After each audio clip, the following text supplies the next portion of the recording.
오늘 직장인이 현실적으로 시작할 수 있는 그 아이템을 소개해 드릴 건데요. 그냥 무지성으로 나열하는 게 아니라 어떤 게 진짜 돈이 되는지, 어떤 분한테 맞는지까지 같이 이야기해 드리려고 해요. 안녕하세요. 오너라이프 채널의 오너입니다. 지난 영상에서 부업 아이템보다 생활습관이 먼저라는 이야기를 했었죠. 많은 분들이 공감해 주셨는데요. 그래서 오늘은 아이템 이야기를 해보려고 해요. 습관은 만들었어. 이제 뭘 해야 해? 이 질문에 대한 답입니다. 오늘 직장인이 현실적으로 시작할 수 있는 부업 아이템을 소개해 드릴 건데요. 그냥 무지성으로 나열하는 게 아니라 솔직하게 어떤 게 진짜 돈이 되는지, 어떤 분한테 맞는지까지 같이 이야기해 드리려고 해요. 끝까지 보시면 나한테 맞는 건 이거다. 딱 하나가 보이실 거예요. 시작할게요. 본론 들어가기 전에 딱 하나만 짚고 넘어갈게요. 부업 아이템을 고를 때 사람들이 가장 많이 하는 실수가 있어요. 뭐가 유명하냐로 고르는 거예요. 유명한 거랑 나한테 맞는 거랑 다를 수 있거든요. 그래서 아이템을 고를 때는 이 두 가지를 먼저 생각해야 해요. 첫 번째, 내가 시간을 어떻게 쓸 수 있냐. 하루에 1시간 쓸 수 있는 사람이랑 주말에 몰아서 내 5시간 쓸 수 있는 사람이랑 맞는 아이템이 달라요. 두 번째, 나한테 어떤 성향이냐. 뭔가 만드는 걸 좋아하냐? 아니면 글 쓰는 게 괜찮냐? 판매 자체에 흥미가 있냐? 이런 게 다 영향을 줘요. 이 두 가지 생각하면서 들어보시면 더 잘 보이실 거예요. 자, 이제 본론입니다. 첫 번째, 그리고 제가 제일 추천하는 아이템은 온라인 쇼핑몰이에요. 네이버든 쿠팡이든 여러 오픈마켓이든 폐쇄몰이든 온라인에 내 쇼핑몰을 열고 상품을 팔아서 수익 내는 구조예요. 왜 1이냐고요? 단순해요.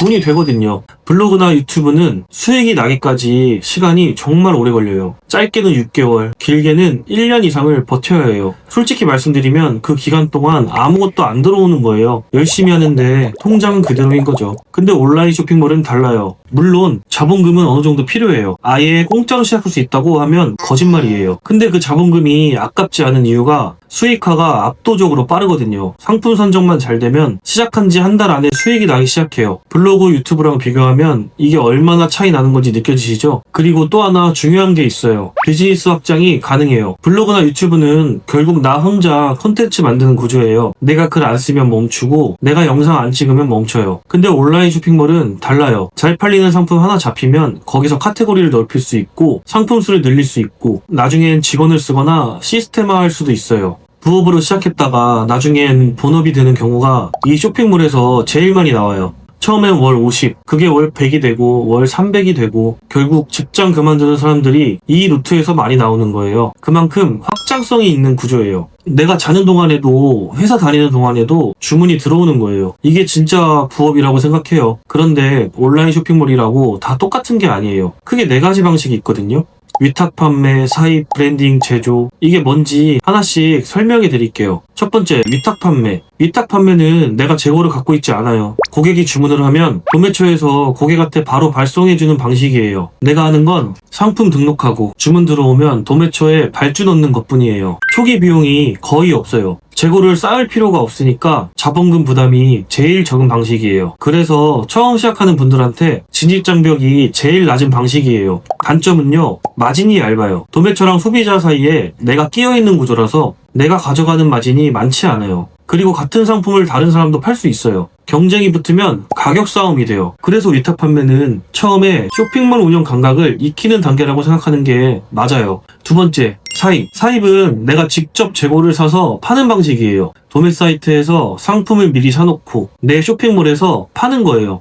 위탁이랑 다른 점은 내가 재고를 갖고 있다는 거예요. 도매가로 싸게 사서 소비자가로 파니까 위탁보다 많이 남아요. 그리고 배송을 내가 직접 하니까 포장이나 배송 속도를 내 마음대로 조절할 수 있어요. 여기서 차별화가 생겨요. 자본금은 위탁보다 더 들어요. 재고를 미리 사야 하니까요. 근데 그만큼 마진이 크기 때문에 수익화 속도가 더 빨라요. 단점은요, 재고 리스크가 있어요. 샀는데 안 팔리면 고스란히 손해예요. 처음엔 소량으로 시작하는 게 중요해요. 잘 팔리는 거 확인하고 물량을 늘리는 거예요. 사입은 위탁으로 감을 잡은 다음에 수익을 키우고 싶을 때 넘어오는 게 맞아요. 세 번째, 브랜딩, 제조. 브랜딩이랑 제조는 묶어서 이야기할게요. 결국 같은 방향이거든요. 위탁이나 사입은 남의 상품을 파는 거잖아요. 브랜딩, 제조는 달라요. 내가 브랜드 이름을 만들고 패키지를 만들고 더 나아가면 공장이나 제조업체랑 협업해서 내가 기획한 제품을 직접 만들어서 파는 거예요. 이게 왜 중요하냐면 차별화가 되거든요. 위탁이나 사입은 같은 상품을 수십 명, 수백 명이 같이 팔아요. 그러면 결국 가격 경쟁밖에 안 남아요. 근데 내 브랜드, 내 제품이 있으면 달라요. 이건 여기서만 살 수 있다. 이게 만들어지는 거예요. 한번 브랜드 팬이 생기면 재구매율이 올라가고 마진도 압도적으로 좋아져요. 그리고 여기까지 오면 단순한 쇼핑몰이 아니라 하나의 비즈니스가 되는 거예요. 나중에 브랜드 자체를 팔 수도 있고 투자를 받을 수도 있는 단계로 올라가요. 직장 다니면서 부업으로 시작했다가 이 단계까지 올라오면 그때는 직장이 부업이 되는 거예요. 단점은요, 초기 투자가 필요해요.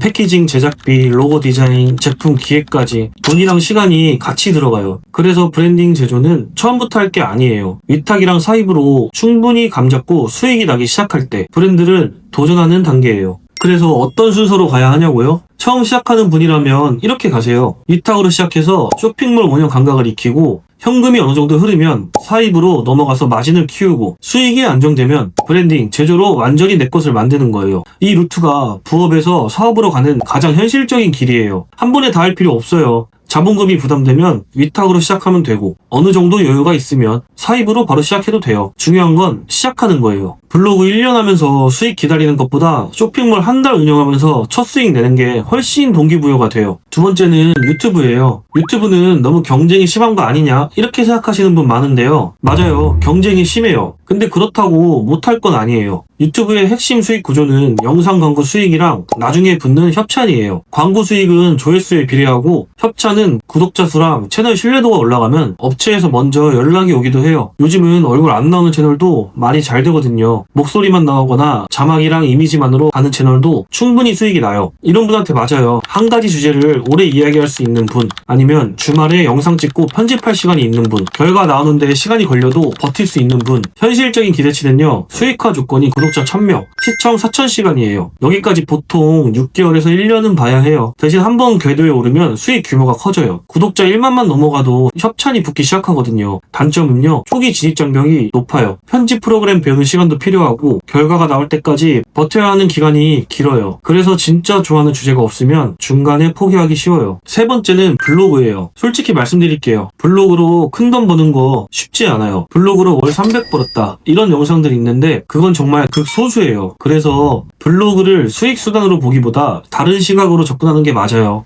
블로그의 진짜 가치는 체험단이에요. 체험단이 뭐냐면 식당이나 카페, 제품 업체에서 우리 가게 블로그에 써주면 공짜로 드릴게요 하는 거예요. 블로그 글이 어느 정도 쌓이면 체험단 신청이 가능해져요. 그러면 밥값, 카페값을 아낄 수 있어요. 한 달에 체험단만 꾸준히 하면 식비 10에서 20만 원은 거뜬히 절약이 돼요. 그리고 이게 진짜 중요한 포인트인데요. 체험단을 하면서 글을 계속 쓰다 보면 자연스럽게 블로그 글쓰기 실력이 올라가요. 처음에 어색하게 쓰던 글이 10개, 20개 쓰다 보면 훨씬 자연스러워지고 나중에 온라인 쇼핑몰 상품 설명이나 유튜브 썸네일 문구 같은데도 이 실력이 그대로 써먹혀요. 그래서 블로그는 돈을 많이 버는 수단이라기보다 식비 절약하면서 글쓰기 실력을 키우는 수단으로 보는 게 맞아요. 이런 분한테 맞아요. 글 쓰는 게 크게 불편하지 않은 분, 당장 큰 수익보다 실력을 쌓으면서 가고 싶은 분, 식비라도 아끼고 싶은 분. 현실적인 기대치는요, 글 한 20개에서 30개 쌓이면 체험단 신청 가능해요. 한 달에 체험단 5개에서 10개 하면 실질적으로 10에서 20만 원 절약 효과예요. 단점은요, 큰 수익을 기대하면 실망해요. 블로그는 그런 수단이 아니에요. 체험단이랑 실력 쌓기, 이 두 가지에 집중하는 게 맞아요.